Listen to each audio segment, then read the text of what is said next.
This is True News, 1 hour of uncensored news, views, and commentary. Welcome to the program. I'm Rick Wiles. Today is Monday, July 23rd, 2012.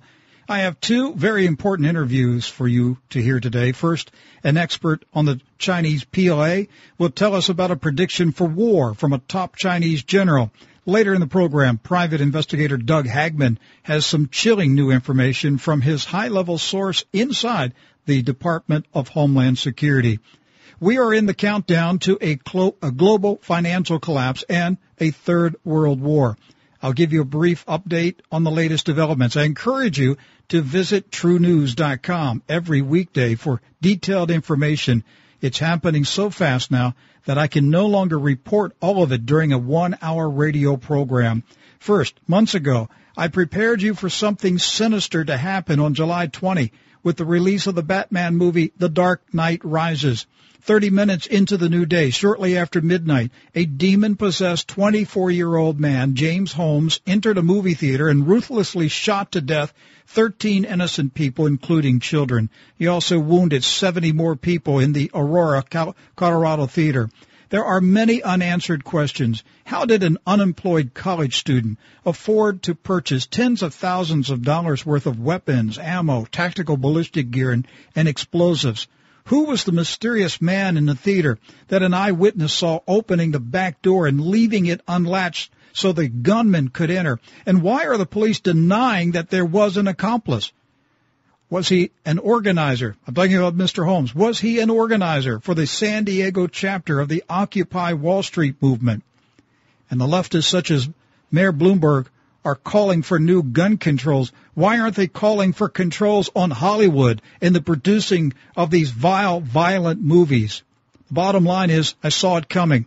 I knew that something dark and sinister would be released through this movie on July 20. Just watch the trailer online. The Illuminati is telling us what is ahead.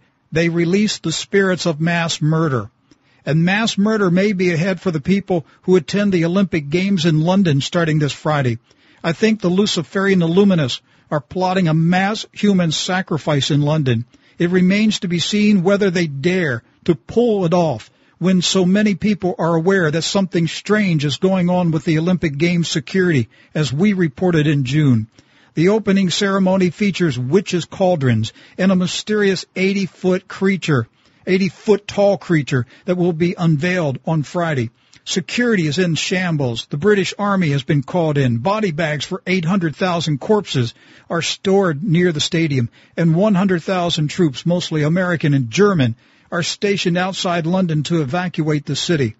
I was not surprised to read in the Sunday Times that Israeli agents fear an attack on the Olympic Games by none other than who? Of course, Iran.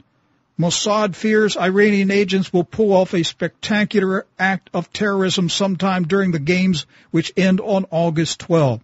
One London newspaper reported even the speculation that Iranian missiles could reach London and strike the stadium. Here's an interesting tidbit of information. What is the code name of the secret operation involving the Stuxnet computer virus that attacked Iran's computers? It was Operation Olympic Games. So I ask you, what is the connection between cyber warfare and the Olympic Games? You tell me. More signs the war is coming quickly. Turkish newspapers reported that Turkey dispatched batteries of ground-to-air missiles to the border with Syria on Sunday. A senior Iranian cleric said Tehran will attack Tel Aviv if Israel makes the slightest move against Iran.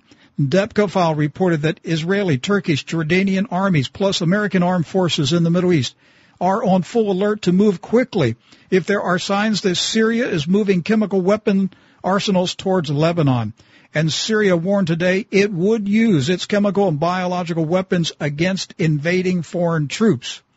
So we may see the fulfillment of Isaiah 17:1 this year. Financial markets around the world were rocked today by troubling news out of Europe. Clearly, the situation in Europe has gone from bad to worse in a matter of days. Spanish and Italian regulators banned short selling of financial stocks and securities today after markets fell sharply on fears that both countries may need full bailout soon. Spain's Catalonia region is days away from formally requesting a bailout. That follows the bailout request last Friday from Valencia.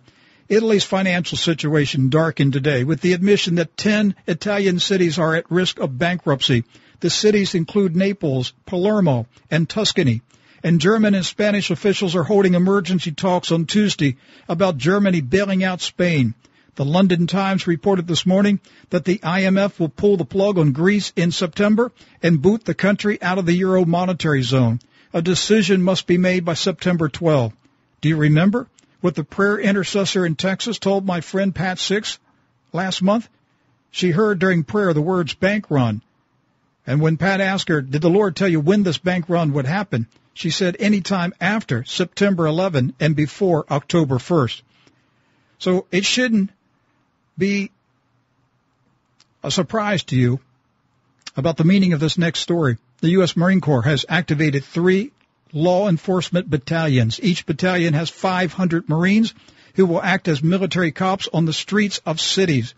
And if you think they've been activated for duty in Afghanistan, you are sleepwalking. I'm Rick Wiles. You're listening to True News. We'll take a break. I'll be back in a minute with my first guest who will tell you about a threat of war from a top Chinese general.